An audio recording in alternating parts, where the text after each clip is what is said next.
Hello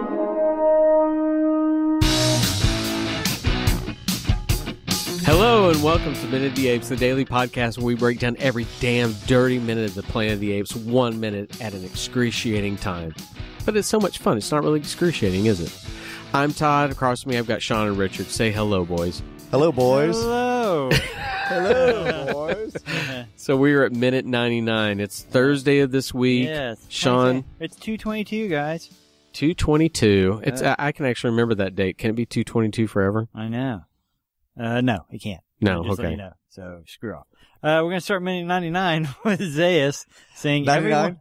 99. 99 minutes of Planet of the Apes on the wall. 99 minutes 99 minutes of Planet of the Apes on the wall. I fully admit I had 2 beers before you guys got here. Damn it, you've named the episode again. Oh, wait, you were pre-gaming before pre-gaming? Yeah, pre-gaming. 99 minutes of Planet of the Apes on the wall. All right, we're starting 99 with Zayas saying every one of those articles, articles, and ends with Taylor yelling, Nova! And as of minute 99, we have 2 living humans, 2 confirmed dead, Shootness of Apes, and a gaggle of humans. That was a little Sean Connery. I'm sorry. It was not Nova. Wow, that was Sean Connery. That was very good, Sean. Alex, I'll take Nova for 400. Wait, you do better than I do. No, how does Michael Caine say his name? He says it like he's doing a drug, like he has cocaine. So he's talking about the cocaine that he possesses. So he says, that's Michael Caine. That's Michael Caine right there. Well, I don't know why we went there, but I like that. I'm Michael Caine. Y'all want me to do Sean Connery? I just can't even take you seriously also with the Rick and Morty thing on your head the whole time. Pre-show when I pre-showed before you got here. I was pre-showing before your pre-show to catch up, so I think I'm 1 behind your show. Remind me before we're done so I can post for when this week goes up. I want a picture of you with your mic with your hat on. All right. So people know what I have to look across at. Okay. So I ruined a little bit of the last minute because I kept I kept going through what Taylor was saying in that last statement. So unruin it. Take us through it. Too late. A done bun can't be undone. He spoiled it for me last week. God, you're wound up today. It's the beer. Is that what it is? It's a Spartan. So Taylor says, he must have been a man I knew at home because he had all the same weaknesses. He was a weak, fragile animal.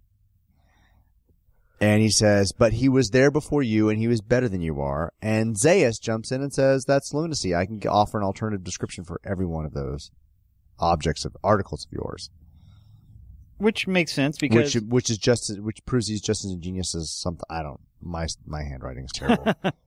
But I mean, having no sets of facts to what something is, I have something sitting in front of me. If I were to pick this up and have no point of reference what this is, no matter what I call it, has just an equal valid interpretation as whatever you call it. True. Unless you have some sort of facts to back this up. This is a clip for a mic that I'm holding, and I could say, it's a chip clip. Sure. And how do you prove it's not? If you have no basis no points of reference to go Yeah, with. but once again, that goes into the Zayas has the weakest arguments, and he's pulling shit out of his ass because anything that you say in the world, I can counter. Yes, yeah. I can immediately have valid counter arguments to that. Well, no, it doesn't have to be valid. That's the problem. It doesn't have to be valid. I can counter it by saying, no, but the space monkeys that fly above us and put the radiation into your brain, that cooks it to make you say these sort of things. Prove that it doesn't. No, the proof has to be on me, but I can make any sort of claim that I want. I swear when this is all over, I'm going to go every time you mention an animal, whether it's talking dogs, talking cows, pigs, or space monkeys, and I'm going to put them together in one compilation. There you go. Why are you guys looking at me? We're waiting for you to rescue us out of our bullshit. So anyway, basically Zayas is everybody on Facebook who comments on your post forever that disagrees with you. I mean, that's what this is, right? I mean, that's basically what he's doing. Fake news. Here's what really happened. Seriously, I've had so many arguments with Zayas on Facebook. It's annoying. I've blocked him like 8 times. Oh my God, you have facts on your side, but it doesn't matter because they have a countering opinion. Right. I have a friend. I have a friend on Facebook just like that. And I keep him around. I'm not really sure why. Remember why if you're listening to this, Mark, don't listen to the podcast. So So exactly, all he's you realize doing, you didn't have to say his name. All he's doing is countering everything that's being said, thrown at him, with just that kind of reverse. Nuh-uh. But here's what exactly reverse logic. Right? I'm not admitting your truth. I'm just going to go with my own. Well, as a parent, that's a teenager's logic too. There's how many times I've battled with my daughter, and I can tell her this is the way it is. Yeah, you don't understand. It's that same kind of bullshit non-argument. Is she also my friend on Facebook? She may be. Do you want her? I can hook you up with her on there. Right. Oh, that sounded really bad. That sounds really terrible. I meant like hook you up as friends on Facebook. I don't typically, friend kids on Facebook. I'm really sorry, Abby. Typically? So you're saying every now and then you do? Do you want me to tell you a story? Go. I'll tell you a story. It's been a few years, so this kid clearly is an adult now. And this is where the podcast you hear an edit point, and then we all just laugh, and we're like, I know. Oh, wait, This no. has absolutely nothing to do with a minute. But there was this, I did a web series called The Variants. Yes. And in one of the episodes. Where could you find that? TheVariants.com? TheVariants.com. TheVariants.com. So there was an episode where I specifically dressed in Marilyn Monroe drag, and I sang Happy Birthday to the Mayor of the Variants Universe. Okay. And JJ helped me actually do my makeup that day. It was fantastic. And this 15-year-old kid from Houston friended me on Facebook. And his icon was literally me. Oh, no. In that drag. Okay, And so I did like a little bit of like research on like who is this kid, what's his story, what's his background, that kind of stuff. And so because he sent me a friend request, I decided to approve the friend request from him. But I never interacted with him. Okay. Because I wanted him to have some sense of approval about whoever he was or was going to be. And that makes sense. But I decided never to have an interaction. And interestingly enough, at some point, he actually came to the store because he was so excited and a big fan of the show. Right. His dad brought him and his cousin up, and I got to meet him at some point. But it was just that weird kind of separation. That is odd. Where were we going with this? What was the point of this? Well, it was Zayas. I mean, and I think I think this whole... Him being an internet troll, basically. Internet troll, yeah. It's very germane to it. They obviously had no idea that this kind of culture would exist years in the future, that we would have internet trolls. But I think that's a great illustration of what the news is. Wouldn't that be the op-ed page of the newspaper back in the 60s and 70s? Well, I've wondered about that. I mean, it's social media nothing but an exaggeration of the op-ed from years ago, but now anybody can interact at any moment. They don't even have a moment to filter their thoughts, and that's kind of what Zayas is doing. You can just build your own site and put your thoughts out there. Yeah. So this the ending of this previous minute, leading into this minute, we've got Nova, who was basically just kind of fascinated with this doll. Yeah, who's been playing it from the last minute, What's really interesting about the way she's interacting with this doll is at first it appears that she's kind of stroking the hair of the doll. Right? And they removed the thought that she might be pregnant. Yeah. Or the notes that she was pregnant. Right. So that gives her no reason to really be kind of engaged with the doll. But when you look at her with the doll, she's actually kind of curious, kind of deconstructing it. She's kind of poking at it and playing with lifting up the shirt, and kind of flipping twisting the head around. Yeah, it's kind of almost invasive. Like it's not a very motherly. I'm assuming that she's seen babies before in the wild tribes because there were children with them, with the tribe that she was captured with at the beginning of the movie. So I'm assuming that she saw those children as babies before and has seen babies being born. So but she's not seen a baby doll. To her, this might be the equivalent of a corpse of a baby, and she doesn't understand why it doesn't she's smell so stupid. or why it doesn't move. That's true. That's why true. It looks like a baby. Right. Not exactly. It's kind of like a stylized baby. Why does it look so weird, and why is it not breathing? Because she's just being terrible to it. I mean, she's like whipping the arm around, flipping the head around. She's Linda Blairing the doll. But the doll is very distressed also. Let's say that. I mean, it has blonde hair that's kind of... For 2,000 years old, it looks kick-ass. Yes, for 2,000 years old, it's an amazing doll. Yes. I don't... That's some crazy fiber technology. That's got to be like synthetic. It was an American Girl doll. Okay. It lasts forever. But whenever it goes, I mean, the fact that it's technology that lasts 2,000 years. Well, okay, so let's be quite honest. Let's get to the point of what the doll does. It says, "Mama." Okay, so Mama.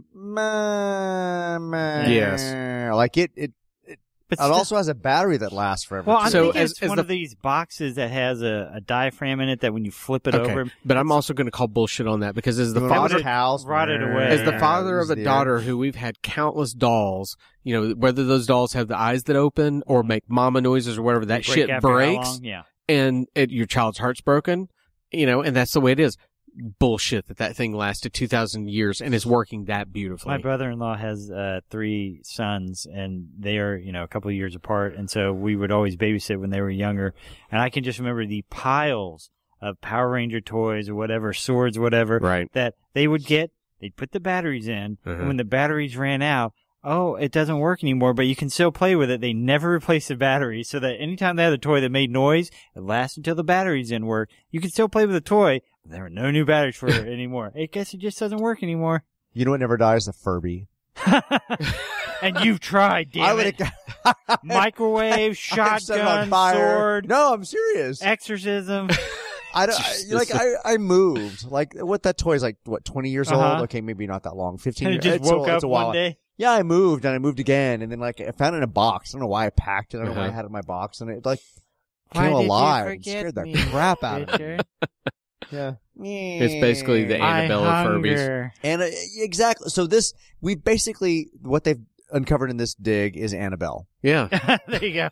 It's like the there we go. The Conjuring 1, 2, 3, whatever. The Apes. Leads right into the fight. Wait, where's the Boom cartoon, the Boom comic that the Annabelle Planet of the Apes crossover? I think, anyone listening that's a writer, go ahead and take it. Exactly. All you have to do is just simply refer people back to us so they'll come listen. Yeah, we just want That's to credit. Literally how you like build a horror extension off of this movie. Yeah. Specifically, that freaky ass doll. I just see a bunch of people in monkey costumes. It's night. It's one primary lit source. They're like looking over their shoulder. You see them sweating a little bit, and in the background you see a little dog go. It's that human doll. It's that human doll. Because Richard got to tell an offshoot story. This just reminds me. I went to a haunted house this year around here in Dallas that was amazing. We go into this one section, and my daughter really wanted to go to this, and it was they had one of those, you know, lasers that's shooting across probably, waist high, and they have smoke beneath it. So it's very cool looking. And you look up ahead, and there's this guy, and he's wearing like a baby face and one of those green leotards. They painted the baby face green, so it looks creepy, and you know it's a guy in it. Yeah. And I walk by, and I'm like, "Hey, man," and he's like, "Hey," looking at me. So we walk on a little bit, and I'm walking through there, and I had promised my daughter I'd go last because I didn't want anyone sneaking up. And all of a sudden, I'm sensing something behind me. And I look and it's to do with the baby face, and he goes, "Daddy, Daddy." And I was like, okay, shit, stop that. But as soon as you say that, it makes me think of that. If that shit comes up behind me, no way. He pulled a Doctor, "Are you my mummy?" I said that to... Did you do what Sean does when he meets a bear? Did you peed myself? And scream. I pulled a Sean. But anyway, so a baby doll says mama. Uh-huh. I'm sorry. Very long, dragged out mama. And then you get the record scratch. Whoa. That was the whole minute. The truth is out here and now. We have mama. This is not Mama's Family either. This is Mom. we have a doll that's speaking English. I mean the big thing is that we've got a doll that is they're saying that there's a representation. This doll is speaking, right? Yeah. And humans do not speak. So why would they put a voice box into a doll? Right. And Taylor says that. Dr. Zayas, why would an ape make a human doll that talks? That's wish fulfillment. That's all he had to say. By the way, have you noticed Zayas is wearing a pretty awesome pair of gloves now to keep from them having to do makeup on his hands. They put a nice pair of brown gloves on. I knew he had riding gloves. I remember that. I think it's in the next film he wears those too. But I didn't notice them in this one. They're very nice gloves. No, there was a couple. It was a minute or two earlier when he's climbing into the cave. He has the gloves on. You could see the gloves. You could see. I'll go watch it again. Yeah. Or if you've got it over there, I'll look at it later. But we now know that something's happened in this past world where, as you said, they put a voice emulator inside of a baby doll that would call for mama. Right. Now, let's be honest. There's not to say that today we don't put voice boxes into a non-humanoid thing to have it talk, Furby, whatever. So, we do give voice to non-humanoid things. Yes, but you're like my phone. But in a society where you're trying to say, there it is, you're trying to say that humans don't speak.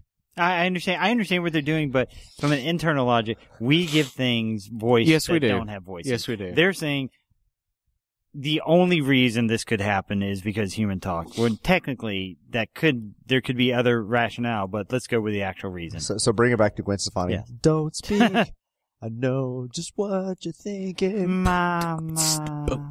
Sorry. So we have the moments with all of this going down, and then is this when we Movie start timing? Is this where now instead of confronting the issue, we start hearing a struggle outside? Yeah, you hear gunfire.